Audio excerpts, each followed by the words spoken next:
कौमी असम्बली ने बलूचिस्तान की मौजूदा सूरत हाल पर करारदाद मंजूर कर ली। करारदाद में शहदा और जख्मियों के अहल खाना से ताज़ियत का इजहार। बैरूनी स्पॉन्सर अंदरूनी प्रोपागंडा करने वालों के खिलाफ कार्रवाई का मुतालबा किया गया। करारदाद में कहा गया कि ऐवान दहशतगर्दों की जानिब से खवातीन के इस्तेहसाल पर शदीद रंज और गम का इजहार करता है। ऐवान सिक्योरिटी फोर्सेस कानून नाफिज करने वाले इदारों और सूबाई हुकूमत के मौसर इकदाम को सराहता है। ऐवान इस अज़म का अदा करता है कि दहशतगर्दी के खिलाफ जंग पूरी कौम की जंग है। रियासत अपने अवाम के तहफ़्फ़ुज़, अमन और कौमी सलामती पर कोई समझौता नहीं करेगी।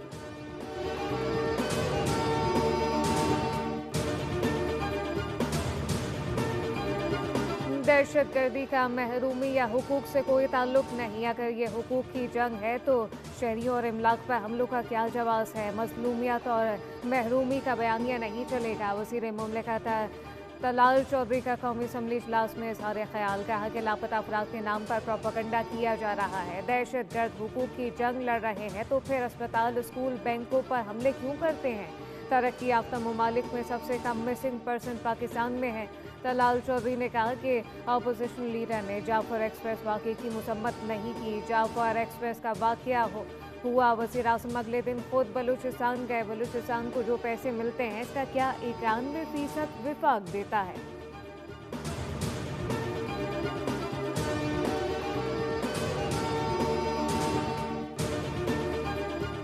बलूचिस्तान में दहशतगर्दों, गैर मुल्की एजेंटों और स्मगलर का गठजोड़ तोड़ने की पूरी सलाहियत रखते हैं। फील्ड मार्शल आसिम मुनीर और वज़ीर आज़म शहबाज शरीफ का बलूचिस्तान में अमन के क़याम के लिए वाज़ेह मौक़िफ़। स्पीकर पंजाब असम्बली मलिक अहमद खान की असम्बली अहाते में गुफ्तगू बोले कि कलभूषण की बलूचिस्तान से गिरफ्तारी, जाफर एक्सप्रेस और मुख्तलिफ शहरों में हालिया दहशतगर्दी के वाक़यात शरपसंद अनासिर की निशानदही करते हैं। जबकि एक जानिब सरहद के दूसरी जानिब से मुदाखलत है, दूसरी तरफ पैसे लेकर दहशतगर्दी करने वाले अनासिर मौजूद हैं। फौज पाकिस्तान सियासी जमातें और पूरी कौम दहशतगर्दी के खात्मे के लिए पुरअज़्म है।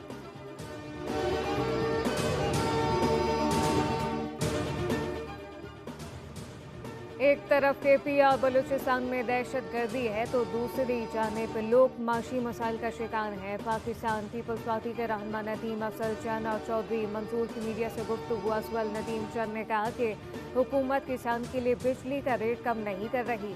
ज़राई बहरान के बायस इंडस्ट्री भी संगीन मुश्किलात का शिकार है। पीपल्स पार्टी सड़कों पर बाद में पहले असम्बली में मामला उठाए। इस वक्त तमाम किसान तंजीमें रो रही हैं। पीपल्स पार्टी दौर में पाकिस्तान पहली बार गंदम में खुद कफील हुआ था। चौधरी मंसूर ने कहा कि हमारे हुक्मरानों को सादा सी मईशत समझ नहीं आती। किसान, मजदूर, तनख्वाहदार और पेंशनर अपने पास पैसे नहीं रखता। इस वक्त बड़ी साजिश हो रही है। ज़राअत को सबसे बड़े पैकेज की ज़रूरत है।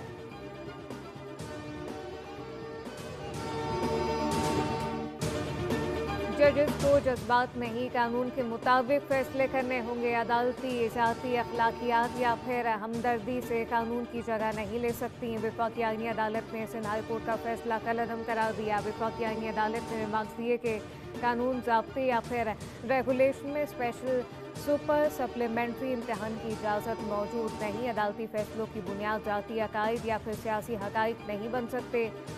हाई कोर्ट सिर्फ वही इख्तियार इस्तेमाल कर सकती है जो आईन या कानून में दिया गया हो।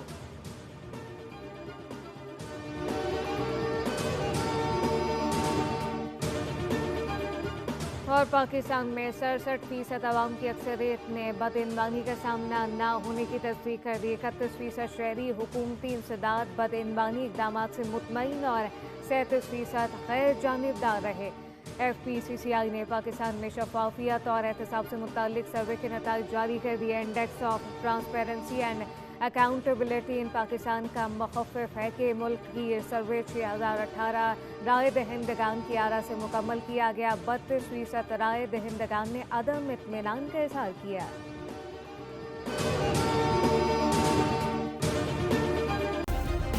सब्सक्राइब करें और बेल दबाएं ताकि कोई खबर रह न जाए।